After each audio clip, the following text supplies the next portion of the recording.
Arka bölümü örmeye başlayacağım. Ayraçtaki ilmekten itibaren sayıyorum. 1, 2, 3, 4, 5, 6, 7, 8. 8.'ye bir ayraç yerleştiriyorum. Bu taraftan da aynı şekilde 1, 2, 3, 4, 5, 6, 7, 8. Ayraçlar arasını aynen ön tarafta olduğu gibi öreceğiz. Bu ayracın bulunduğu ilmeğe batıyorum. İpi düğümlüyorum.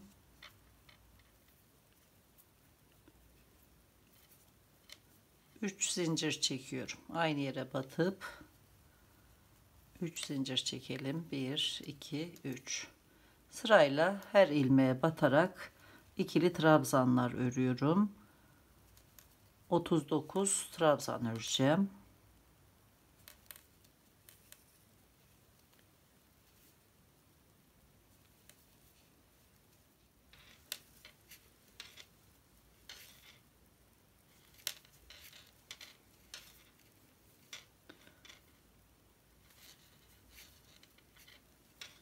...39 trabzan ördüm. Baştaki zincir de sayıyorum. Bir zincir çekip dönüş yapıyorum. 1, 2, 3, 4, 5, 6, 7, 8 sık iğne ördüm. Modele başlıyorum. Bir kaydırma yapıyorum. Tığ doluyorum. Sıradaki ilmeğe batıyorum. İlk 2 ilmeği örüyorum. Aynı yere batıp bir ilmek alıyorum. Tığdaki 3 ilmeği kapatıyorum.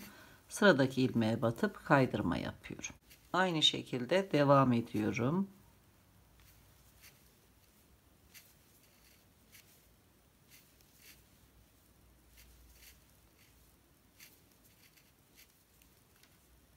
Son kaydırmayı yapıyorum. Kalan 8 ilmeğe de sık iğne örüyorum. 1, 2, 3, 4, 5, 6, 7, bir de zincirin tepesine batıyorum. 8. Dönüş yapıyorum. İlk ilmeğe sık iğne örüyorum. İkinci ilmeğe tekrar batıp bir sık iğne daha örüyorum. Birinci trabzan. Devam ediyorum. Sıra sonuna kadar trabzan öreceğim.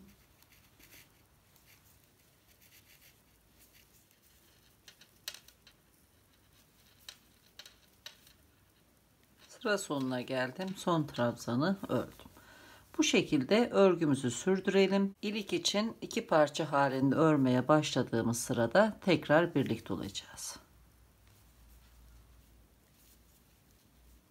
Arka parçada toplam 1, 2, 3, 4, 5, 6, 7, 8, 9, 10, 11, 12 sıra ördüm. 13. sırayı örerken arka parçayı 2 parça halinde öreceğiz. Burada düğmeler için açıklık bırakacağız.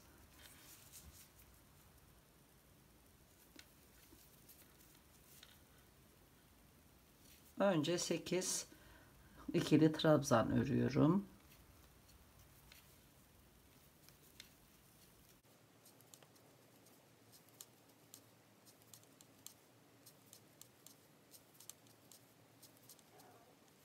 Sekiz trabzandan sonra 11 trabzan daha öreceğim. Kaydırmalara da batıyorum. 1, 2, 3, 4, 5, 6, 7, 8, 9, 10, 11. Şimdi dönüş yapıyorum. Bir zincir çekip dönüyorum.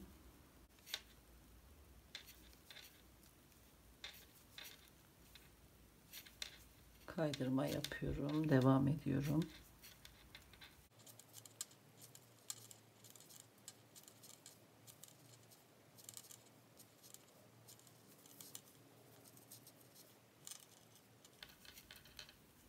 Son kaydırmayı yapıyorum.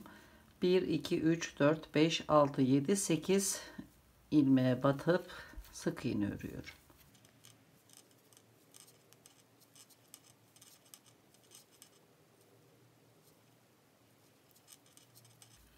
Dönüyorum. Bu şekilde 9 sıra daha öreceğim. Arka tarafı ön taraftan biraz daha uzun tutacağım arkadaşlar. Örmeyi sürdürelim.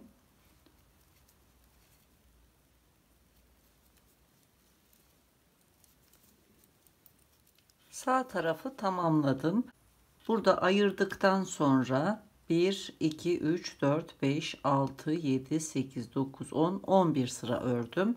Şimdi bu son 10 trabzana kadar kaydırma yapacağım ve buradan bu kenarı örmeyi sürdüreceğim. Dönüyorum. İkinci boşluğa batıyorum. 1 2 3 4 5 6 7 8 9 kaydırma yaptım. Bu 9. kaydırma da dahil olmak üzere 10 sık iğne öreceğim. Bir zincir çekiyorum. Aynı yere batıyorum. 1 2 3 4 5 6 7 8 9 10 dönüyorum. Bir trabzan ördüm, devam ediyorum. 2 3 4 5 6 7 8 9 10 bir zincir çekip dönüyorum. Buradaki sıra sayısı 29 sıra olunca tamamlayacağız. Devam edelim. Kenardan sıraları saydım. Tam 29 sıra. Bu bölümü eksilttikten sonra da 1 2 3 4 5 6 sıra örmüşüm. Şimdi bir zincir çekip ipi kesiyorum.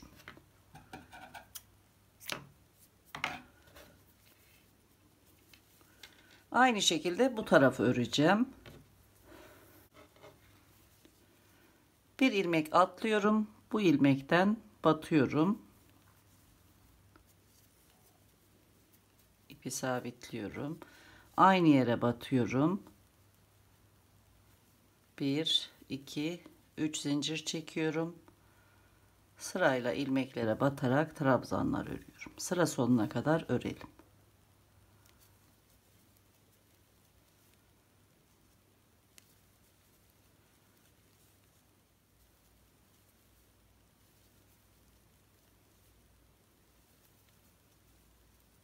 Bir zincir çekip dönüyorum. Başta çekmiş olduğum zincir de dahil olmak üzere 19 trabzan ördüm. Şimdi 8 sık iğne örüyorum. 1 2 3 4 5 6 7 8 bir kaydırma yapıyorum ve modele başlıyorum.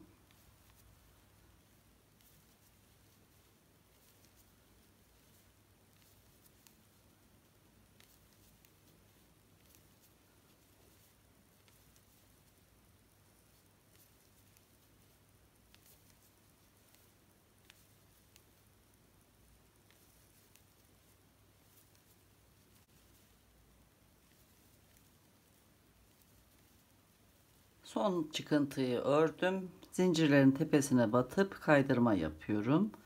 Dönüyorum. Kaydırmaya batıyorum. Bir sık iğne örüyorum.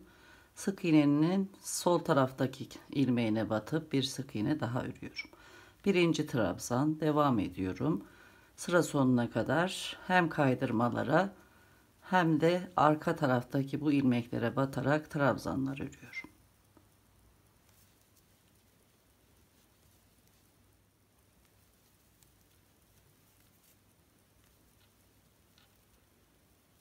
Sırayı tamamlıyorum. Bir zincir çekip dönüş yapacağım. Aynı şekilde 8 sıra daha örelim.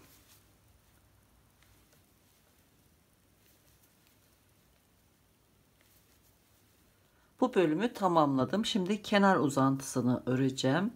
Bir zincir çekip dönüş yapıyorum. 10 tane sık iğne örüyorum. 1 2 3 4 5 6 7 8 9 10 dönüş yapıyorum. Şimdi 10 trabzan öreceğim.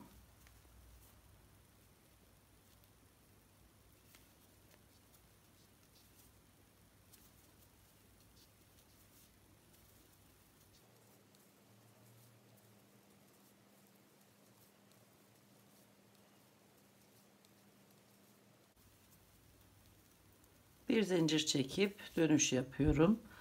4 sıra daha örelim ve bu bölümü tamamlayalım. Bu bölümü de tamamladım. Şimdi ön parçayla birleştireceğim. Şöyle ters çeviriyorum.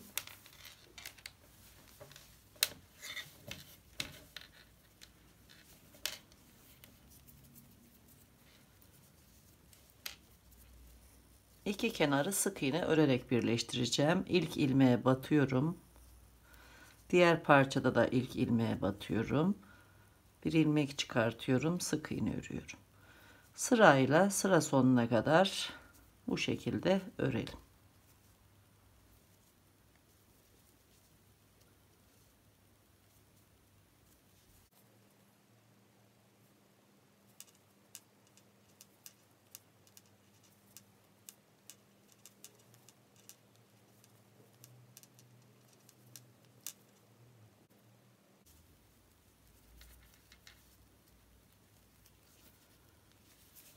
Bu şekilde.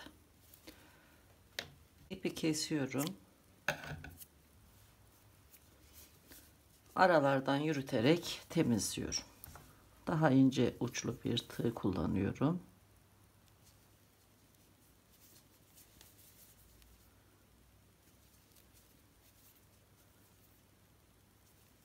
Burayı ipi kesmeden önce birleştirmeyi unutmuşum arkadaşlar. Sizler kesmeden önce arka bedeni ördüğünüzde birleştirebilirsiniz. Şimdi ip ekleyip bu tarafı da birleştireceğim. Kenar fırfırlarına geçeceğim. Omuz dikişlerini tamamladım. Kenar fırfırlarına geçmeden önce ilik patını öreceğim ve yaka kenarına tığlama yapacağım. Arka taraftan bu köşeden başlıyorum. Buraya batıyorum. İpi bu bölüme sabitliyorum. Örerken şöyle araya alacağım. Aynı yere batıyorum. Bir ilmek çıkartıyorum. 3 zincir çekiyorum. Aynı yere bir ikili trabzan örüyorum. Sırayla bu kenara ikili trabzanlar öreceğim. Ayarlamasını kendiniz elinizin ayarına göre yapabilirsiniz.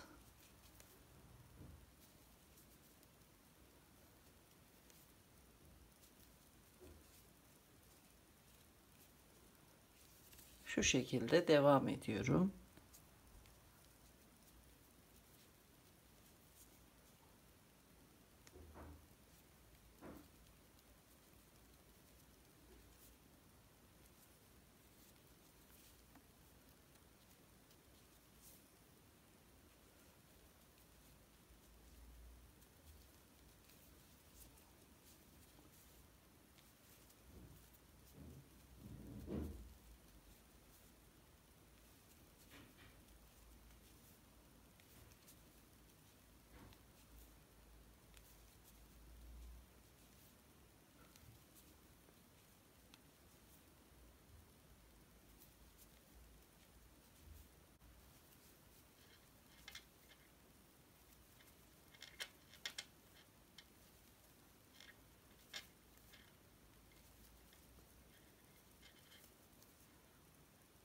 Bir de son ilmeğe batıp ikili trabzan örüyorum. Bu şekilde Belirttiğim gibi buradaki trabzan sayısını kendiniz örgünüze göre ayarlayabilirsiniz. Bir zincir çekiyorum. Dönüş yapıyorum. Bu trabzanın üstteki ilmeklerine batıp bir sık iğne örüyorum. Bir de alttaki ilmeklerine batıyorum şu şekilde. Bir sık iğne daha ördüm. Devam ediyorum. Buradaki ilk ilmeğe battım. Üçüncü sık iğneden sonra 3 zincir çekiyorum. Bu sık iğnenin ilmeklerine batıp bir ilmek çıkartıyorum. Tığdaki ilmeğin içinden geçirip kaydırma örüyorum. Sırayla 2 sık iğne örüyorum. Yine 3 zincir çekiyorum. Aynı işlemleri tekrarlayıp kaydırma yapıyorum. 2 sık iğne örüyorum. 3 zincir çekip kaydırma yapıyorum. Köşeye kadar devam ediyorum.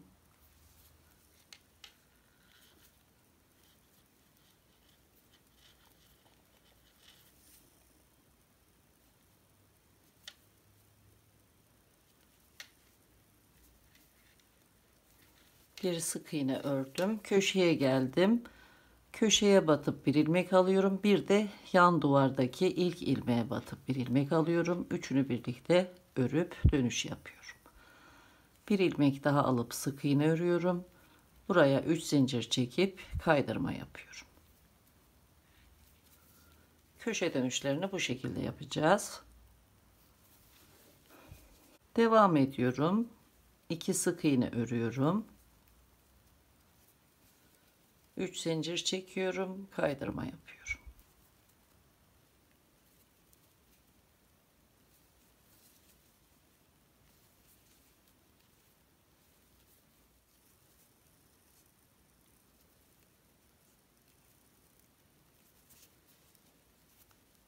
Son kaydırmayı örüyorum.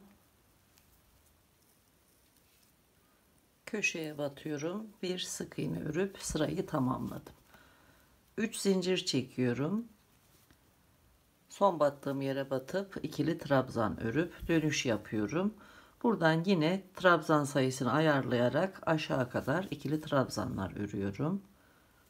Örerken trabzanların ilmeklerine batıyorum.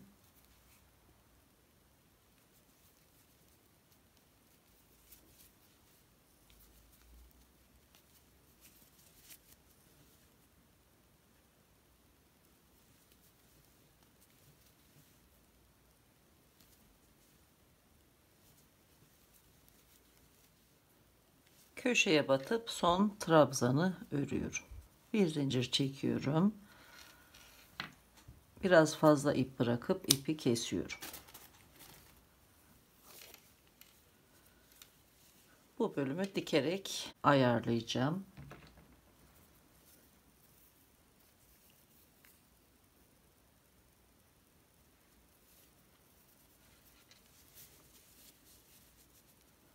Şu şekilde bu taraf üste gelecek şekilde ya da bu şekilde de olabilir. Nasıl isterseniz o şekilde ayarlayabilirsiniz. Önce burayı şöyle atlamış olduğum trabzanın köşesine dikiyorum.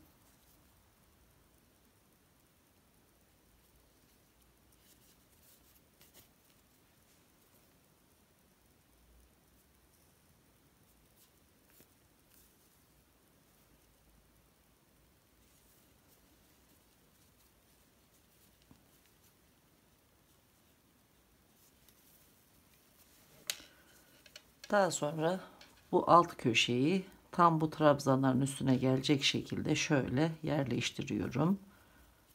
Buraya tutturuyorum.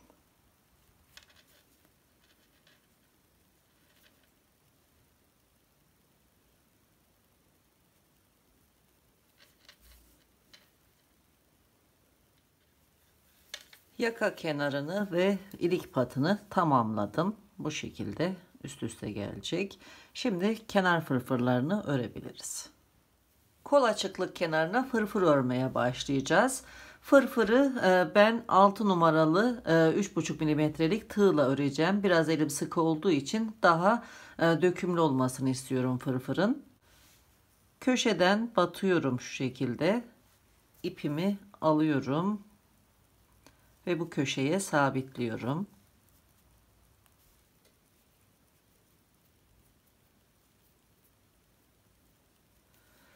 Bu kenara kadar bu üst bölüme kaydırma sırası öreceğim. Hem bu kenarın daha toparlanması için hem de ipimi buraya getirmek için. Buradan batıyorum. Bir ilmek çıkartıyorum. Her ilmeğe batarak kaydırma örüyorum.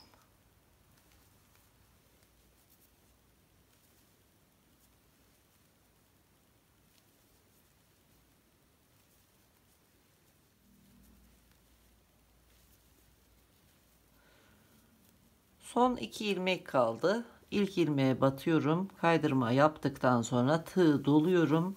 İlk trabzan sırasının köşesine batıyorum. Buraya 3 tane trabzan örüyorum. İkili trabzanlar örüyoruz. Daha sonra sık iğne sırasını buluyorum. Sık iğne sırasının başına batıyorum. Buraya 2 trabzan örüyorum. İkili trabzanlardan oluşan sıranın başına 3, sık iğne sırasının başına 2 trabzan örerek örmeyi sürdüreceğim. Diğer köşeye kadar bu şekilde örelim.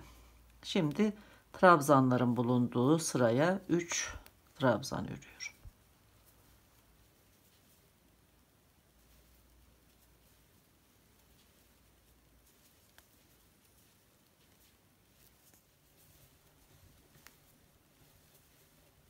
Son trabzanları örerken bu başlangıçtaki ipi de araya aldım, gizledim. Devam ediyorum. Sık iğne sırasının başına 2 trabzan örüyorum. Son olarak da trabzanların bulunduğu sıraya 3 trabzan örerek sırayı tamamlıyorum. Bu yan tarafa birleştireceğim. 1 2 kaydırma sayıyorum. İkinci kaydırmaya batıyorum. Bir kaydırma yaparak sırayı kapattım. Bir zincir çekiyorum, dönüş yapıyorum. Bu bölümde ilmeklerin boyunu kısaltarak devam edeceğiz. İlk ilmeğe batıyorum, kaydırma yapıyorum. 6 tane kaydırma yapacağım. 1 2 3 4 5 6. İpimizi buraya kadar yürütmüş olduk. Şimdi 6 tane de sık iğne öreceğim.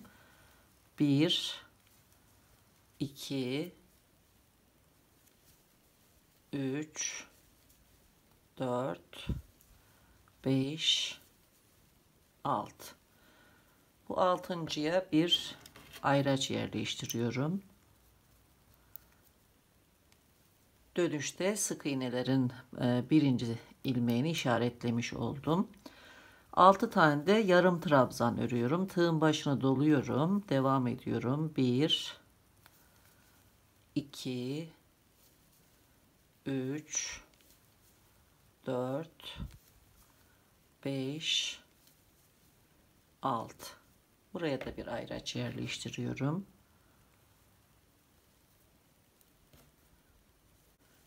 İkili trabzanlar örüyorum. 6 tane ördükten sonra işaretleyeceğim. 1 2 3 4 5 6. Buraya da bir ayraç yerleştiriyorum.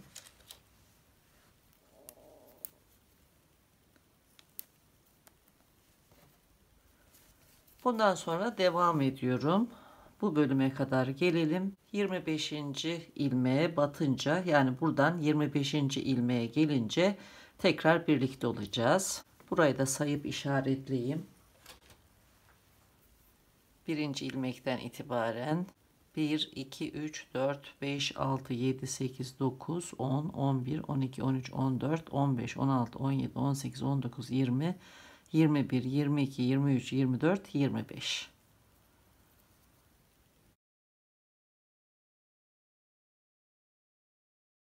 Şimdi her ilmeğe batarak ikili trabzanlar örüyorum.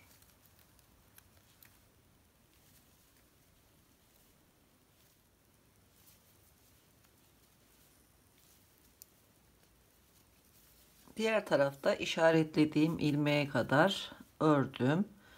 İşaretin bulunduğu ilmeğe de bir trabzan örüyorum. Şimdi 6 tane daha trabzan öreceğim. Bir, buraya trabzanların başlangıcını belirtmek için ayracı tekrar takıyorum. 2, 3, 4, 5, 6. Şimdi yarım trabzan öreceğim. Tığın başını doluyorum. 6 tane öreceğim. Bir, buraya bir ayraç takıyorum.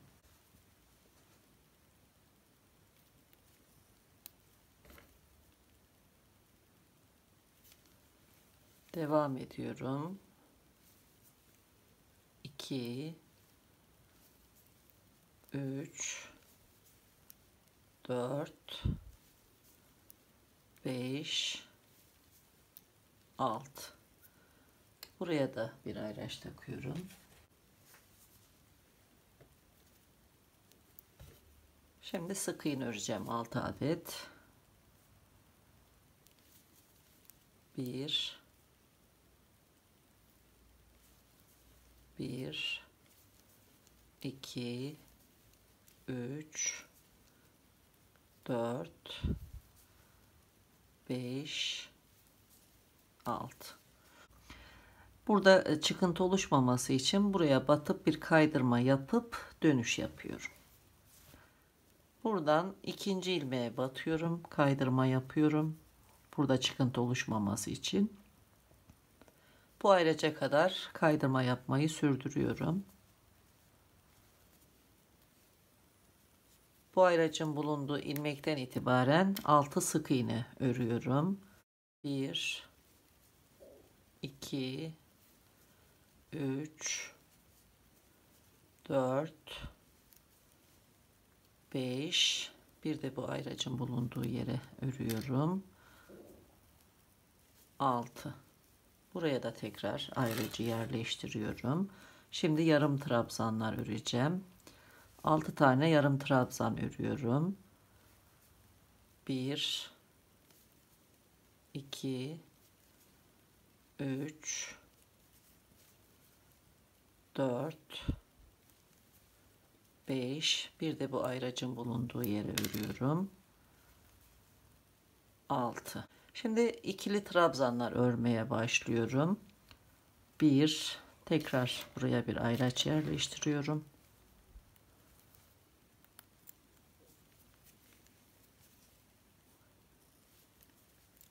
2, 3, 4, 5, 6. Bundan sonra sıra boyunca ikili trabzanlar öreceğim. Buraya da bir ayraç yerleştiriyorum. Dönüşte bu ayraçlar arasına yarım trabzanlar öreceğiz. Şimdi devam ediyorum.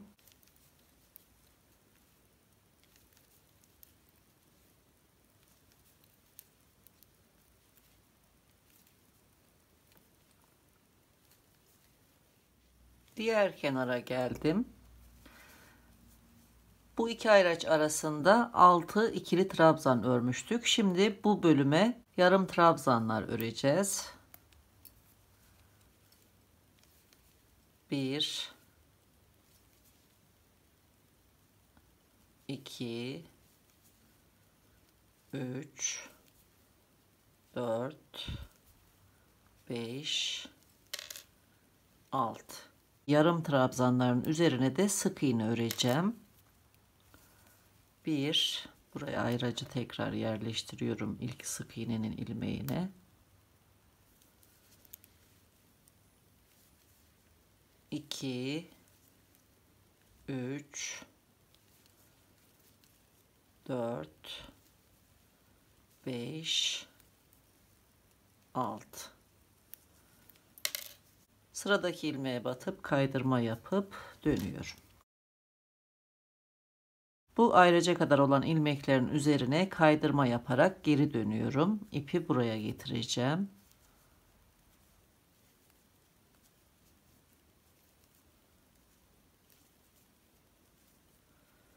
Ayracın bulunduğu ilmeğe geldim.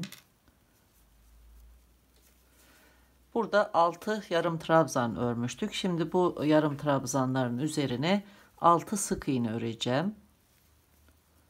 1 2 3 4 5 6. Artık işaret koymuyorum. Bu son sıramız. Şimdi 6 adet yarım trabzan örüyorum. 1 2 3 4 5 6. Bundan sonra buradaki ayrıca kadar olan ilmekleri ikili trabzanlar şeklinde örüyorum.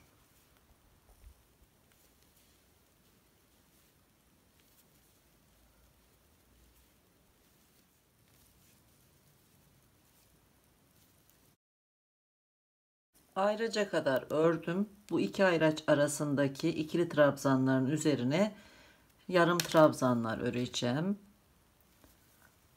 1 2 3 4 5 6. İki ayraç arasındaki yarım trabzanların üzerine de 6 sık iğne öreceğim.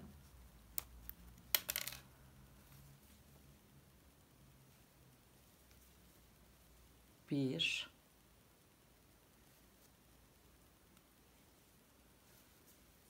iki, üç, dört, beş, altı. Son bir kaydırma yaparak sırayı tamamlıyorum. Bir zincir çekiyorum. İpi kesiyorum. Fırfır örme işlemini tamamladım. Bu şekilde. Şimdi ipi arka tarafta ilmekler arasında yürüterek temizliyorum. Kolun birini tamamladım. Gördüğünüz gibi alt bölüme doğru fırfırın kenar bölümü inceliyor. Arka tarafta da aynı şekilde. Burada yapmış olduğumuz işlemlerin aynısını yaparak diğer tarafı da örelim. Tekrar birlikte olacağız. Tulumun işlemlerini tamamladım. Alt bölümüne birer fiyonk ekleyecektim. Kendi renginden yapınca biraz kapattı arkadaşlar. O yüzden şöyle kırık beyazla bir fiyonk yaptım. Bir tane de bu tarafa ekleyeceğim. Biraz beyaz renk eksik kaldı. O yüzden fırfır kenarlarına, bacak kenarındaki fırfırların kenarına da bir sıra sık iğne örmeyi düşünüyorum. Eğer sizler sade çalışmak isterseniz bu şekilde örüp tamamlayabilirsiniz. Ekleme yaparsanız videonun bundan sonraki bölümlerinde göstereceğim şekilde devam edebilirsiniz. Eğer beyaz renk ekleyecekseniz yaka kenarındaki tığlamayı da beyaz renk yapmanızı öneririm. Şimdi önce bacak kenarından başlıyorum. Buradan beyaz ipi takacağım ve bacak kenarındaki fırfırın üzerine bir sıra sık iğne öreceğim.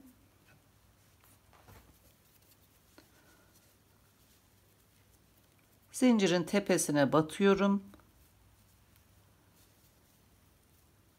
Bir ilmek çıkartıp buraya ipi düğümlüyorum.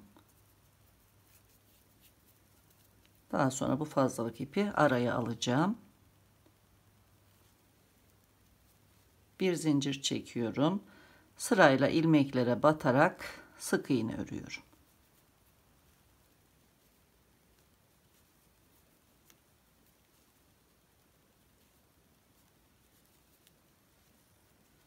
Bu şekilde sonuna kadar bir sıra sık iğne örelim.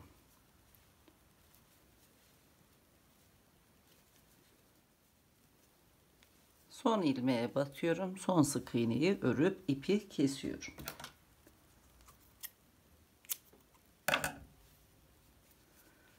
Daha sonra ipi arka tarafta sabitleyip ilmekler arasında yürüterek gizliyorum.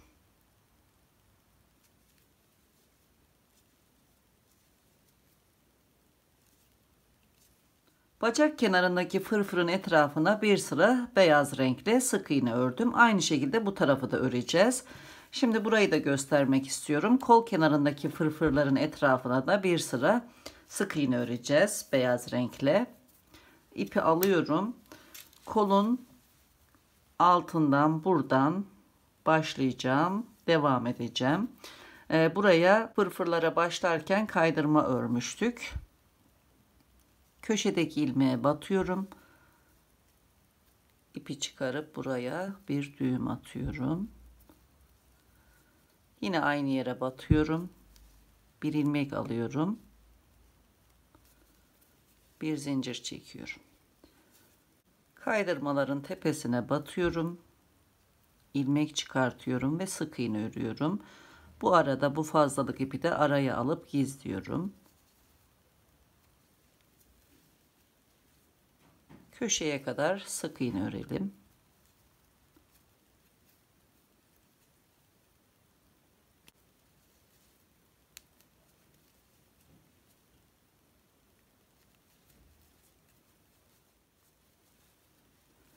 Köşeye kadar sık iğne ördüm. Şimdi trabzanların tepesine batarak devam edeceğim. Burada ek yerini atlıyorum. İlk trabzan ilmeğine batıp sık iğne örüyorum. Sırayla ilmeklerin tepesine batıyorum. Sık iğne örüyorum.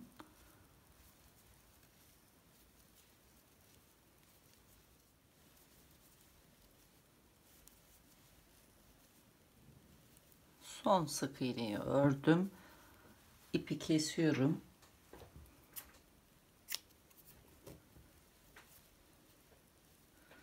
Buradaki ilk sık iğnenin ilmeğini arka taraftan batıyorum. İpi geriye alıyorum.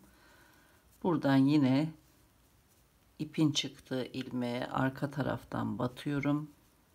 İpi geriye alıp şu şekilde burayı kapattım. Daha ince uçlu bir tığ alıyorum. Önce ipi sabitliyorum.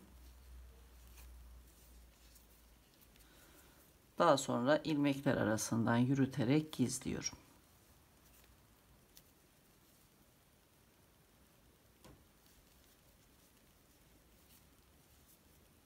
Kol kenarını tamamladım.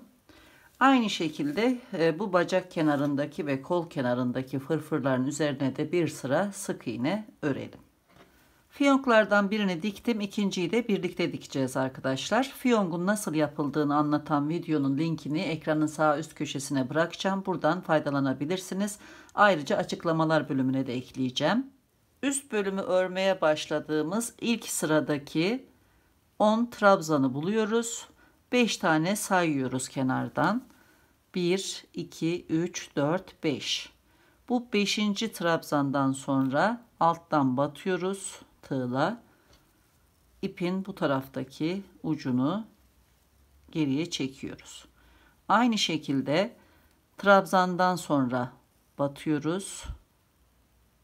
Diğer ucunu da arka tarafa çekiyoruz.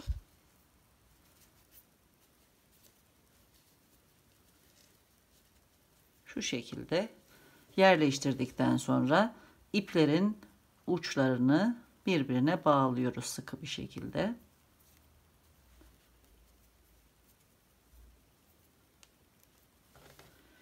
Uzun olana iğneyi geçiriyorum.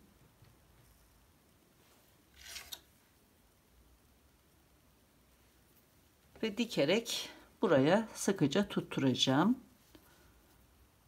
Buradan tekrar yukarı çıkıyorum.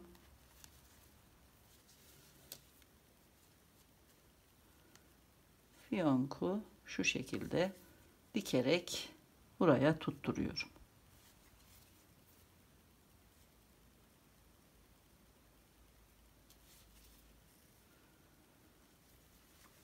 Tekrar alt tarafa geçiyorum. İlmekler arasından yürütüyorum. Diğer tarafa geçiş yapıyorum.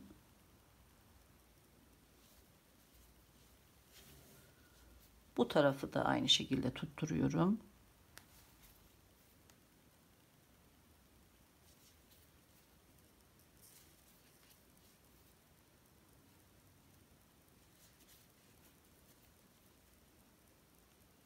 ipi alt tarafa alıyorum. Daha sonra ipin ucunu sabitliyorum.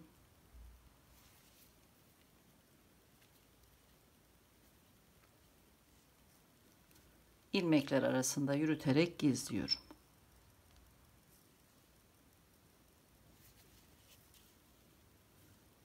Bir ilmek sonra tekrar geri dönüyorum çözülmemesi için. İpi kesiyorum. Diğer ipi de aynı şekilde veya bir tığ yardımıyla ilmekler arasından yürütüyorum. Tulumun bütün işlemleri tamamlandı. Kullanıma hazır hale geldi. Arkadan görüntüsü de bu şekilde arkadaşlar. Çok şık bir tulum oldu. Bugün yine bir videonun sonuna geldik. Yeni projelerde tekrar birlikte olmak dileğiyle. Hoşça kalın, sağlıkla kalın.